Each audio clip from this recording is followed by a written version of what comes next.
झारखंड सहायक आचार्य भर्ती 26 दोस्तों, झारखंड सहायक आचार्य का कट ऑफ क्या होने वाला है उसके रिगार्डिंग में बात करने वाला हूं। तो दोस्तों चलते हैं जो फैक्ट फाइल है उस पर। दोस्तों ये जो कट ऑफ तैयार किया गया है, जैसा कि आपको पता है कि झारखंड सहायक आचार्य का 1 to 5 का एग्ज़ाम हो चुका है। चाहे पेपर 1 की बात हो, 2 की बात हो, 3 का बात हो या 4 की बात हो। और मैं बता दूं दोस्तों, जो भी कैडेट्स एग्ज़ाम दिए उनका जो है आंसर की भी जारी हो चुका है। यानी कि लगभग जो है लड़के ऐड कर लिए हैं, उसको जोड़ लिए हैं कि आखिर उसका कितना मार्क्स आएगा। दोस्तों मैं कट ऑफ जो आपको बताने जा रहा हूँ उससे जो है कुछ नंबर का जो है 5-10 नंबर का अंतर हो सकता है, क्योंकि इसमें जो है बहुत सारा कारण है। चूँकि जैसे कुछ कैंडिडेट क्या है कि ऐड किए लेकिन कुछ क्वेश्चन जो है याद ही नहीं है कि उन्होंने क्या मारा है। तो दोस्तों उसके आधार पर जो है कुछ कम कम बता रहे हैं। कुछ कैंडिडेट्स ऐसे भी हैं जो बता रहे हैं कि यदि नहीं उतना क्वेश्चन मेरा छूटा हुआ है, उसमें से लगभग तो है, यदि नहीं भी जोड़ रहे हैं तो लगभग वहाँ से इतना नंबर आ जाएगा। तो इस प्रकार से जो आंकड़े तैयार किए गए हैं, तो वैसे कैंडिडेट से ये आंकड़ा मैं तैयार किया हूँ जो ऑलरेडी एग्ज़ाम दे चुके हैं। दोस्तों मैं बता दूं, ये जो कट ऑफ लगभग आपको मिलेगा, देखने को मिलेगा, लेकिन क्या है कि यदि सेटिंग हो जाती है तो इस पे जो है कहना बड़ा मुश्किल होगा। आप कहिएगा सर सेटिंग का क्यों बात कर रहे हैं। तो दोस्तों इसको इग्नोर आप नहीं कर सकते हैं। आपने देखा अभी लगातार जो एग्ज़ाम हो रही, कहीं न कहीं कई बार सेटिंग तो हवा और अफवाह तो फैलता ही है, लेकिन दोस्तों कई बार सच देखने को मिलने को आ रहा है। जैसा कि आपने देखा कि हाल फिलहाल नीट का एग्ज़ाम में आपको दिखाई पड़ा। उतना ही नहीं दोस्तों, आपने बिहार के TRE 3.0 में भी देखा। झारखंड में तो लगातार देखने को मिल रहा है आपको। जैसे कि आपका झारखंड कर्मचारी चयन आयोग इस जो झारखंड सहायक आचार्य का एग्ज़ाम कंडक्ट कर रही है, चाहे जो भी के एजेंसी को वो एग्ज़ाम देने के बात करे, लेकिन दोस्तों आपने देखा कि CGL का जो एग्ज़ाम हुआ वो भी रद्द हुआ। उसका कारण क्या था? को पेपर लीक का मामला। यानी कि आप कह सकते हैं कि ये जो है ये ऐसा गड़बड़ी होती है। आप कहिएगा सर कि ऐसा क्या हर बार होगी? तो दोस्तों मैं आपको बता दूं, यदि चोरी करता है तो रोज दिन नहीं पकड़ाता है। याद रखिएगा, चोर जब चोरी करता है तो रोज दिन नहीं पकड़ाता है, उसका भले आदत है, लेकिन एक ही बार पकड़ा जाता है तो आदमी उससे जो है वसूल लेता है। तो यहाँ पर आपने देखा CGL में जो है पेपर लीक का मामला था, जिसके कारण जो है झारखंड कर्मचारी चयन आयोग ने CGL की परीक्षा को रद्द कर दी। आपने ये भी देखा कि जो PGT का एग्ज़ाम हुआ था, एक ही सेंटर से सभी बच्चे पास होना, ये भी जो है प्रूव होता है कि कहीं न कहीं कुछ ना कुछ दाल में काला है। तो दोस्तों ज़्यादा हम समय नहीं गवाएंगे, डायरेक्ट बात करते हैं जो टॉपिक है। तो दोस्तों जैसा कि आपको पता है झारखंड सहायक आचार्य 1 to 5 का भी बात कर रहे हैं हम। यदि हम चाहते तो 6 to 8 का भी बता सकते थे, लेकिन अभी बताना बहुत ही मुफ्ता वाली बात होगी, इसलिए कि 6 to 8 का भी एग्ज़ाम नहीं हुआ है और कैसे कहा जा सकता है कि कितना उसका कट ऑफ जाएगा। तो दोस्तों एग्ज़ाम होने के बाद पर आंसर किया है, आंसर की आने के बाद जो है पता चलता है कि क्या आगे या क्या पीछे होने की संभावना है।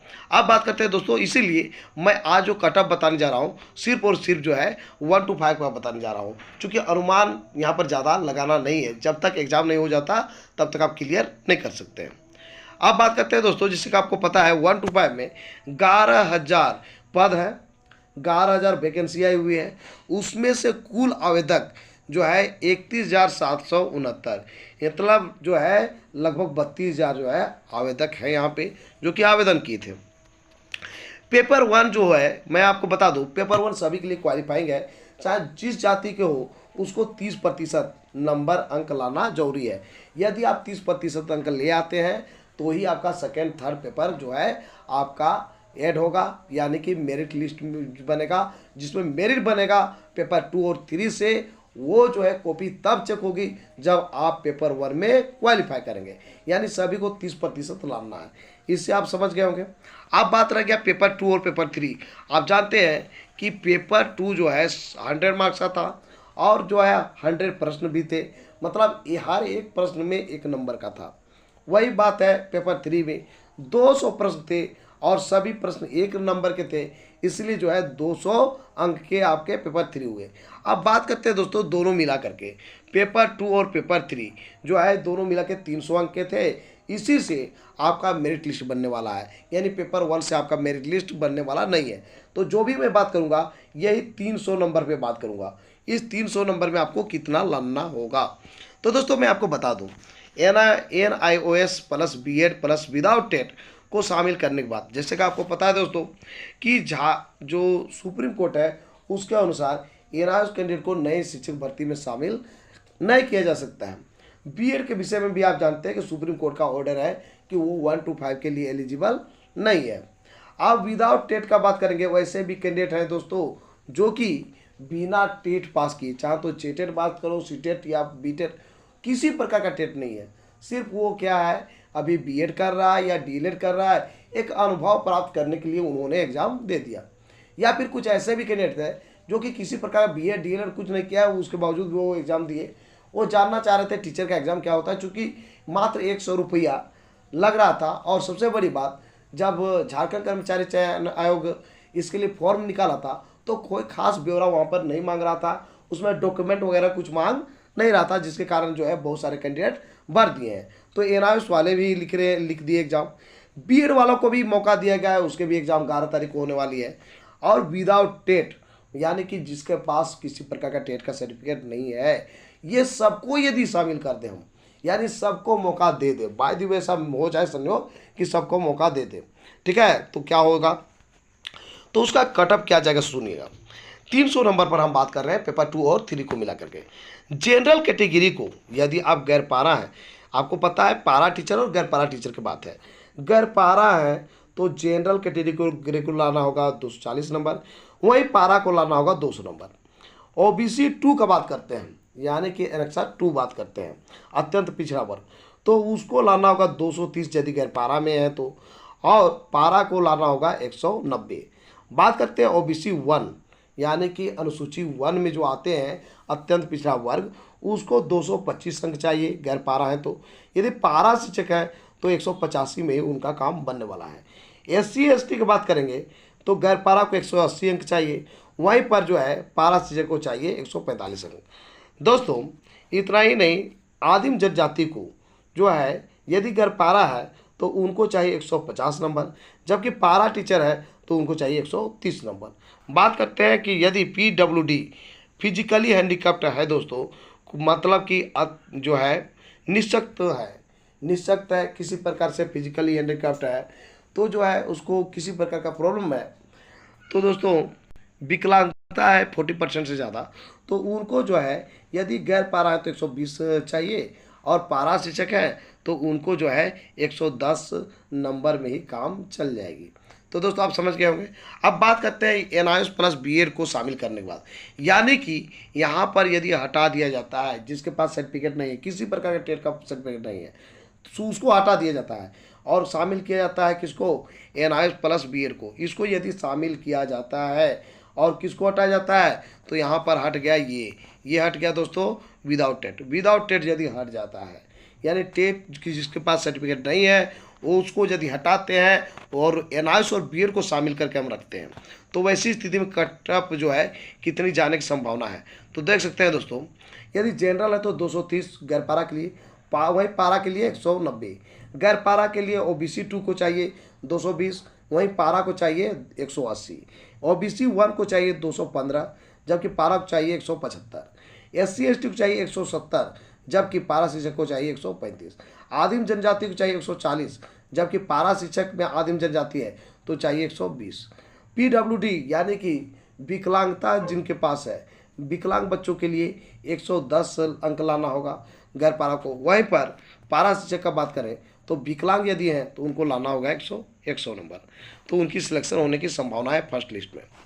बात करते हैं दोस्तों BEd को शामिल करने के बाद, यानी यदि NIOS को हटा दिया जाता है, सिर्फ और सिर्फ BEd को शामिल किया जाता है और NIOS को हटा दिया जाता है, तो वैसी स्थिति में उनको जो है जनरल कैटेगरी के हैं, तो यानी जनरल कैटेगरी का मतलब सामान्य जाति या EWS, तो दोस्तों गैर पारा यदि है तो 210 नंबर, पारा शिक्षक यदि है तो 170 नंबर, 200 यदि OBC 2 में आता है तो गैर पारा को 200 नंबर, और OBC 2 में ही पारा शिक्षक है तो 160 नंबर, OBC 1 में बात करें तो गैर पारा को लाना होगा 195 नंबर, जबकि पारा शिक्षक यदि है OBC 1 में तो उसको लाना होगा 155 नंबर।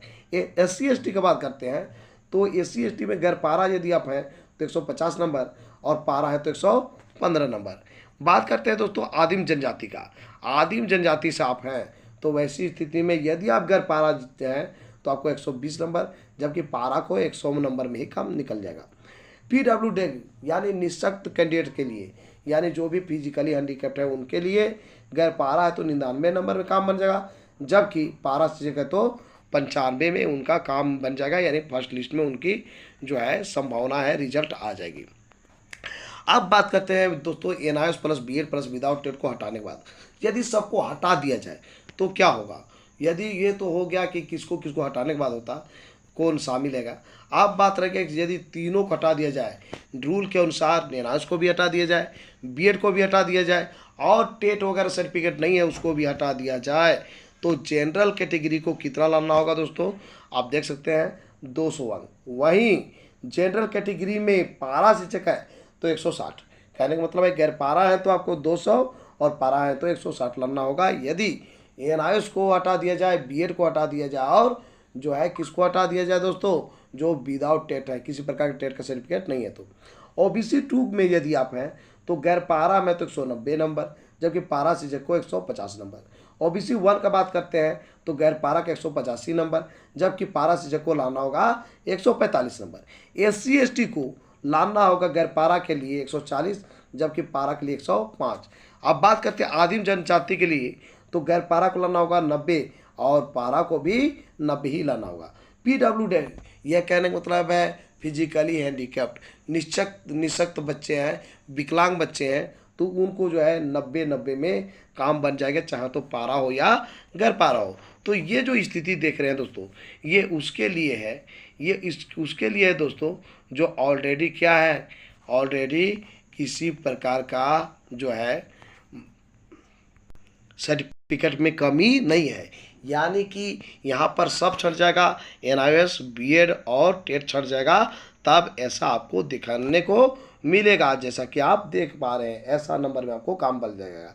यानी कि आपने सुना होगा कि NIOS BEd और जो है आपका विदाउट टेट के पास से कैंडिडेट को जो है हटाने के लिए मुहिम चलाया जा रहा है और उसके लिए केस भी होने जा रहा है दोस्तों। तो ये तो बात की बात है, यानी ये जो है आप देख सकते हैं किसको किसको हटने से या फिर किसको शामिल होने से क्या क्या संभावनाएं हैं दोस्तों।